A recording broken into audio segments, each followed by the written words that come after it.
이어서 간추린 소식입니다. 농림축산식품부는 축산 농가가 젖소 수컷 송아지를 유구용에 입식하면 한 마리당 5만 원을 지원한다고 밝혔습니다.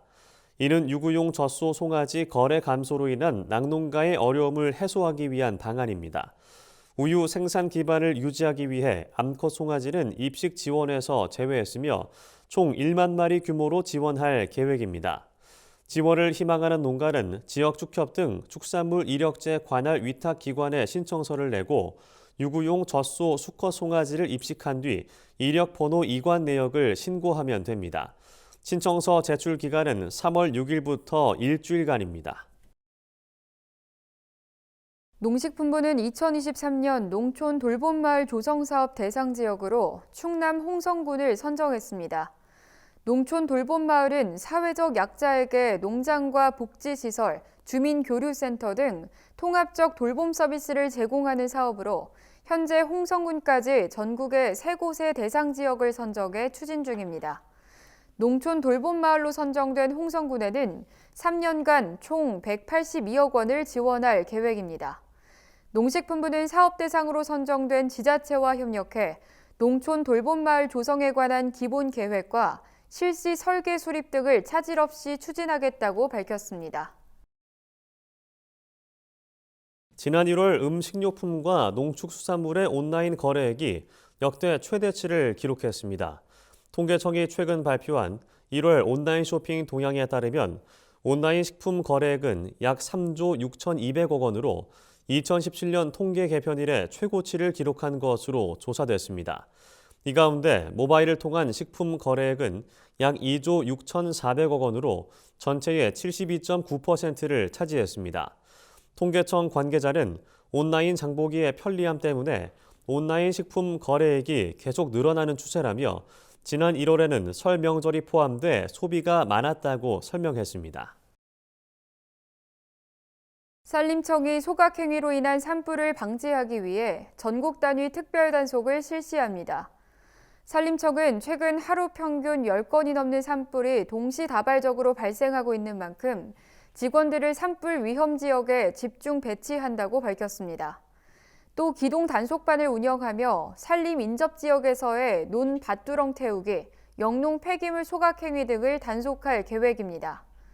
남성현 산림청장은 당분간 건조한 날씨가 계속될 것으로 보여 산불에 대한 각별한 주의가 필요하다며 단속 과정에서 적발될 경우 엄중 조치할 것이라고 말했습니다. 경남 남해군은 농번기 일손 돕기 공공근로 사업을 시범 운영한다고 최근 밝혔습니다. 농번기 일손 돕기 공공근로 사업은 농번기에 기존 공공근로를 일시적으로 중단하고 일손이 부족한 농가에 인력을 지원하는 사업입니다. 상반기 공공일자리 사업 참여자는 사업의 1순위로 참여할 수 있으며 만 18세 이상 근로 능력이 있는 남해 군민은 2순위로 참여할 수 있습니다. 사업 신청은 오는 13일부터 22일까지 각 읍면 행정복지센터에서 할 수 있으며 공공근로는 읍면별 5명씩 총 50명을 대상으로 4월 중순부터 4주간 진행될 예정입니다. 농식품부는 최근 뉴질랜드 1차 산업부와 제5차 한 뉴질랜드 FTA 농림수산협력위원회를 개최했습니다.